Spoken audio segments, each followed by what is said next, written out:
అందరికీ జై శ్రీరామ్, జై తెలంగాణ. తెలంగాణ రాష్ట్రం గురించి ముందుగా చెప్పాలంటే తెలంగాణ రాష్ట్ర పోరాటం గురించి మాట్లాడుకోవాలండి. ఎందుకంటే ప్రతి రాష్ట్రానికి ఒక్కో చరిత్ర ఉంది, కానీ మన పోరాటమే ఒక చరిత్ర. ఇక్కడ ఆ చరిత్రలో భాగస్వాములైన ఎంతోమంది ఇక్కడ ఉన్నారు. మొదటగా మీ అందరికీ ధన్యవాదాలు, అభినందనలు తెలియజేస్తున్నా. అలాగే నేను తెలంగాణ పౌరుడిగా ఉన్నా, కానీ తెలంగాణలో పుట్టల, ఆంధ్రాలో పుట్టి ఇక్కడ బతకటానికి వచ్చిన వ్యక్తిని. ఇలా నాలాగే బ్రతకటానికి హైదరాబాద్ని అమ్మలాగా అనుకుని, తెలంగాణని తల్లిలాగా అనుకుని వచ్చిన వాళ్ళు, వేరే వేరే రాష్ట్రాల నుంచి వచ్చిన వాళ్ళు చాలామంది ఉన్నారు. మేమెవరూ రాష్ట్రం కోసం పోరాటాలు చేయలేదు, వీధుల్లోకి రాలేదు. కానీ రాష్ట్రానికి వ్యతిరేకంగా కానీ, తల్లికి వ్యతిరేకంగా కానీ ఈ రోజు వరకు ఒక్క స్టేట్మెంట్ కూడా ఇవ్వాల. కానీ మమ్మల్ని ఈ రోజున చాలామంది విమర్శనాత్మకంగా మాట్లాడుతున్నారు. రీసెంట్గా చూసుకున్నట్లయితే ఈ సోకాల్డ్ ఈ ఎర్ర టీవీలు అంటారో, ఎర్ర టీవీలు అంటారో, వాళ్ళు నా మీద కూడా ఒక ప్రోగ్రాం పెట్టి వీడు ఎక్కడో ఆంధ్రా నుంచి వచ్చి ఇక్కడ హిందువుల్ని లేదా వేరే మతాల మధ్య చిచ్చులు పెడుతున్నారు అని మాట్లాడారు. అందరికీ ఈ సందర్భంగా ఒక స్పష్టత ఇవ్వాలనుకుంటున్నా. నేను ఎక్కడ పుట్టాను అనేది పక్కన పెడితే నేను ఇక్కడ బతుకుతున్నాను. ఈ తల్లి గురించి మిగతా వాళ్ళు ఇచ్చిన స్టేట్మెంట్ కంటే నేను ఇచ్చే స్టేట్మెంట్ ఒకటే, నాకు ఫస్ట్ తెలంగాణ ఫస్ట్ అనేది నా స్టేట్మెంటు. ఏ విషయంగా అనుకుంటే తెలంగాణ ఆత్మగౌరవం విషయంలో, తెలంగాణ అభివృద్ధి విషయంలో, తెలంగాణ స్వేచ్ఛ విషయంలో, తెలంగాణలో శాంతి భద్రతల విషయంలో అన్నిట్లో కూడా తెలంగాణ ఫస్ట్ అని కోరుకునే వ్యక్తిని నేను. అలాగే దేశవ్యాప్తంగా చూసుకుంటే తెలంగాణ ఫస్ట్, ఎందుకంటే నేను ఇక్కడ బతుకుతున్నాను, ఇక్కడ నాకు ఉపాధి దొరికింది కాబట్టి. ప్రపంచవ్యాప్తంగా చూసుకుంటే నాకు భారత్ ఫస్ట్, భారతే బెస్ట్, భారతే లాస్ట్.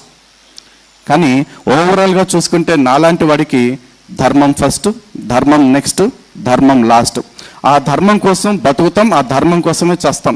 ఈ క్రమంలో మేము ఎక్కడైతే ఉంటున్నామో ఈ దేశంలో తెలంగాణ అంతర్భాగంగా ఉంది కదా, ఈ తెలంగాణని ఈరోజు విడగొట్టాలని ఎవరైతే చూస్తున్నారో వాళ్ళు ఈ రోజున ఆంధ్ర తెలంగాణ అని మళ్ళీ విభజనవాదం తెస్తున్నారు. ఎందుకంటే ఉద్యమం జరిగేటప్పుడు నేను బాగా నోటెడ్ అయిపోయిన నినాదం నాకేంటంటే ప్రాంతాలుగా విడిపోదాం, ప్రజలుగా కలిసి ఉందామని చెప్పారు అందరూ కూడా. నేను దాని పట్ల ఆకర్షితున్న అయ్యాను. సరే విడిపోతే ఎక్కడికి పోతే, పవన్ కళ్యాణ్ గారు ఇంటర్వ్యూ చూసా, విడిపోతే భారతదేశం నుంచి విడిపోతుందా తెలంగాణ? కాదుగా, ఇంకో రాష్ట్రం ఏర్పడుతుంది. తెలుగు వాళ్ళకి 2 రాష్ట్రాలు ఉంటాయి, ఒకటల్లా, అంతే అనుకుని సరిపెట్టుకున్న వాళ్ళలో నేను ఒకడిని. కానీ ఈరోజు విడిపోయి ప్రశాంతంగా ఉంటున్న వాళ్ళని మళ్ళీ ప్రజలుగా కూడా విడదీయాలని కొంతమంది బయటకు వచ్చి మాట్లాడుతున్నారు. కానీ వాళ్ళ ఎజెండాలు చూస్తుంటే ఎంత బాధాకరంగా అనిపిస్తుందంటే, పక్క దేశం నుంచి ఇక్కడికి వచ్చి వలస కూలీలాగా వచ్చి ఇక్కడ ఇంటల్లులాగా తయారవుతున్న రోహింగ్యా కొడుకుల గురించి ఒక్కడు మాట్లాడు, బంగ్లాదేశీల గురించి ఒక్కడు మాట్లాడు, పాకిస్తాన్ నుంచి తెస్టేసిన వాళ్ళని ఎవ్వడూ మాట్లాడు. పైగా ఇక్కడే ఉన్న ఒక ఎమ్మెల్యే గతంలో వాళ్ళతో ప్రెస్ మీట్ పెట్టి కూర్చోబెట్టి అందరి ముందు చెప్పాడు, మీ అందరికీ నేను ఓటర్ కార్డులు ఇప్పిస్తాను, ఆధార్ కార్డులు ఇప్పిస్తాను, ఒకవేళ మిమ్మల్ని దేశం నుంచి పొమ్మంటే నేను కూడా మీతోనే వచ్చేస్తానని చెప్పుకున్న వ్యక్తి. ఓకే, అలాంటి చెప్పుకున్న వ్యక్తులు మన కళ్ళ ముందే ఇంకా ప్రజాప్రతినిధులుగా బతుకుతూ ఉన్నారు. వాళ్ళు అలాంటి ఊరకుక్కలందరినీ తీసుకొచ్చి ఇక్కడ సత్రంలో మేపినట్టు మేపుతుంటే తప్పులేదు, కానీ పక్క రాష్ట్రం నుంచి ఇక్కడికి వచ్చి పొట్టబోసుకుంటే తప్పు అయిపోయిందా? వీళ్ళు తమిళనాడు గోబ్యాక్ అంటారు, రోహింగ్యా ఎవరు మార్వాడి గోబ్యాక్ అంటారు, ఇప్పుడు ఆంధ్ర గోబ్యాక్ అంటారు. సారీ, రోహింగ్యా కాదు, రోహింగ్యా గోబ్యాక్ అనట్లా, మార్వాడి గోబ్యాక్ అంటారు. రోహింగ్యాలకేమో వెల్కమ్ నినాదాలు. ఎందుకంటే మరి వాళ్ళదేం రుచిగా ఉందో మనకు తెలియదు వాళ్ళకి. అండ్ ఇంకోటి, చక్కగా ఎంఐఎం పార్టీ వాళ్ళు ఎంత చక్కటి సమైక్యవాదం వినిపించారు. ఇందాక చాలామంది అంటున్నారు వాళ్ళు ఇప్పుడు తెలంగాణ గురించి మాట్లాడారా అని. తెలంగాణ గురించి మాట్లాడకపోవటమే కాదు, సమైక్యవాదాన్ని వినిపించాడు. పైగా దేశవ్యాప్తంగా తెలంగాణ బిల్లు ఆలస్యం అవడానికి ఒకానొక మెయిన్ రీజను ఎంఐఎం పార్టీ. ఎందుకంటే తెలంగాణ విడిపోతే ఇక్కడ మతోన్మాద శక్తులు బలపడిపోతాయి, ముస్లింలకు రక్షణ కొరబడుతుంది అంటూ లేని అభద్రతను క్రియేట్ చేసి ఆ రోజున బిల్లు ఆలస్యం అయ్యేలాగా చేశాడు. పైగా దిక్కుమాలిన ప్రతిపాదనలు కూడా పెట్టాడు, రాయల తెలంగాణ అని చెప్పేసి, రాయలసీమని తెలంగాణ కలపాలని చెప్పేసి రకరకాలుగా పెట్టారు. అసలు ఉద్యమంతో సంబంధమే లేని ప్రాంతాన్ని తీసుకొచ్చి ఈ ఉద్యమంలో భాగం చేయాలని కుట్రలు చేశారు. ఈరోజు వాళ్ళందరూ ఏ ప్రభుత్వం వస్తే ఆ ప్రభుత్వంలో భాగస్వాములు అయిపోతున్నారు. గతంలో వాళ్ళ చేతుల్లో స్టీరింగ్ ఉంది, ఇప్పుడు ఏకంగా వాళ్ళ చేతుల్లో వాళ్ళ చెయ్యి ఉంది. అయినా కూడా వాళ్ళని ఎవ్వరూ ఏమనరు. ఏ ఇది లేకుండా చక్కగా బ్రతుకుతూ అన్నదమ్ముల్లాగా ఉందామని వచ్చిన వాళ్ళ విషయంలో మాత్రం ఇన్ని రాజకీయాలు. రీసెంట్గా చూసుకుంటే పవన్ కళ్యాణ్ గారి విషయం. పవన్ కళ్యాణ్ గారు అంటే ఇక్కడ టైటిల్ కూడా చక్కగా పెట్టారు, తెలంగాణ ప్రజాస్వామ్యం అని పెట్టేసి. మేబీ ఆయన ఒక పార్టీ పెట్టుకున్నాడు, ఇక్కడ పోటీ చేస్తాడు. ఎవెన్చువల్లీ ప్రజాస్వామ్యం అంటే ఏంటండి? Number game. ప్రజలు ఆమోదిస్తే పవర్లోకి వస్తాడు.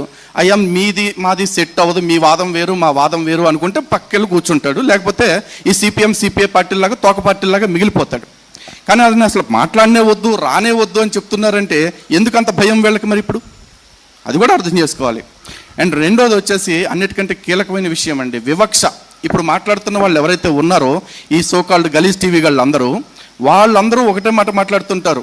జైబీమ్ అని ఒక నినాదం తీసుకుని వీళ్ళు కుల వివక్షలు చూపిస్తున్నారు, లేకపోతే మతోన్మాదము, మనువాదులు ఇట్లా మాట్లాడుతుంటారు.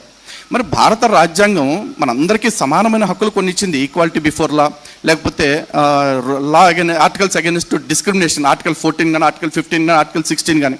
మీకు కుల వివక్ష అనగానే అంత బాధపడుతున్నారు కదా, అంత బాధ కలుగుతుంది కదా. మరి ఒక ప్రాంతం పేరుతో వివక్ష చూపిస్తుంటే ఇక్కడ బ్రతుకుతున్న వాళ్ళకి, అంటే ఏ రాజకీయాలతో సంబంధం లేకుండా బ్రతుకుతున్న వాళ్ళకి వివక్షను చూపిస్తుంటే వాళ్ళు బాధపడరా? ఇక్కడ మానవత్వం గుర్తు రావట్లేదా? ఒక పక్క దేశానికి సంబంధించిన పరాయి మతస్థులు వచ్చి ఇక్కడ బతుకుతుంటే పోన్లే బతుకుతారు అని వదిలేసిన వాళ్ళు, సాటి వాళ్ళ విషయంలో ఈ దృక్పథం ఏదైతే ఉందో దాన్ని మార్చుకోండి. మళ్ళీ చెప్తున్నానండి, ఇక్కడ బ్రతుకుతున్న వాళ్ళందరికీ ఈ గడ్డ ఫస్ట్, తెలంగాణ ఫస్ట్, ఆ తర్వాత నేషన్ ఫస్ట్, ఆ తర్వాత ధర్మం ఫస్ట్. విశాల దృక్పథంలో చూసుకుంటే ఆ ధర్మం కోసం మేము ఎవరితోనైనా కలుస్తాము, అందరితో కలిసి పనిచేయడానికి సిద్ధంగా ఉన్నాం. జై తెలంగాణ, భారత్ మాతాకి.